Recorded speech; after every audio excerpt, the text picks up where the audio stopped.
রাতের অন্ধকার, চারপাশ নিস্তব্ধ। মাটিতে রক্তাক্ত অবস্থায় পড়ে রয়েছে পুলিশ অফিসার রেহান মণ্ডল। গুন্ডারা ভেবেছে শেষ, আজকের মতো ওর কাজ শেষ। তারা দ্রুত সেখান থেকে পালিয়ে যায়। কিন্তু হঠাৎ রেহান মণ্ডলের একটা আঙুল নড়ে ওঠে। মৃত্যুর সঙ্গে লড়াই করছে রেহান মণ্ডল। মাটিতে পড়ে খুব কষ্টে শ্বাস নিচ্ছে। মনে মনে বলছে, না, আমি মরতে পারি না, এখনও প্রতিশোধ নেওয়া অনেক বাকি রয়েছে।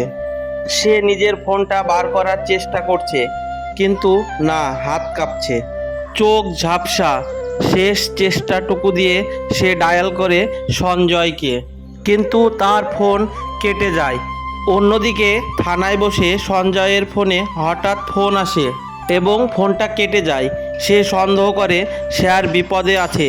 তৎক্ষণাৎ সে ফোর্স নিয়ে লোকেশন ট্র্যাক করে পৌঁছে যায় সেই জায়গায়। পুলিশ অফিসার রেহান মণ্ডল রক্তে ভিজে আছে।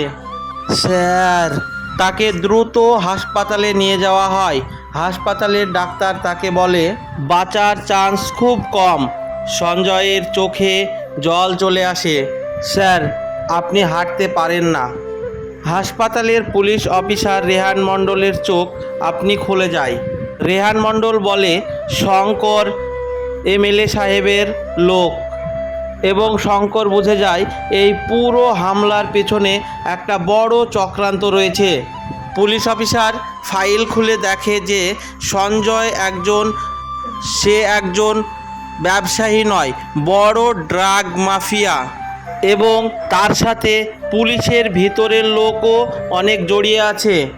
হাসপাতালে রেহান মণ্ডল ধীরে ধীরে সুস্থ হতে থাকে এবং তার চোখে প্রতিশোধের আগুন জ্বলে উঠতে থাকে। এবার আমি কাউকে ছাড়ব না। রেহান মণ্ডল ও সঞ্জয় মিলে প্ল্যান করতে থাকে যে এবার শঙ্করকে হাতে নাতে প্রমাণসহ ধরতে হবে। পুলিশের ভিতরের বিশ্বাসঘাতককেও বের করতে হবে।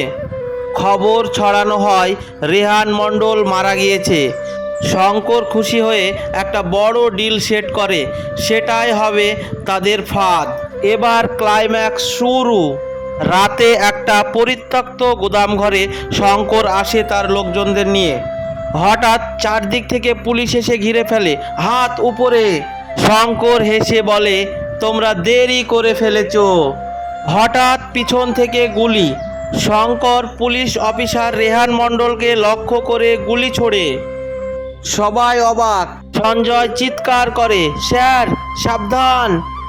রেহান মণ্ডল শঙ্করের দিকে তাক করে গুলি ছোড়ে এবং শঙ্কর ইনকাউন্টার হয়ে যায়।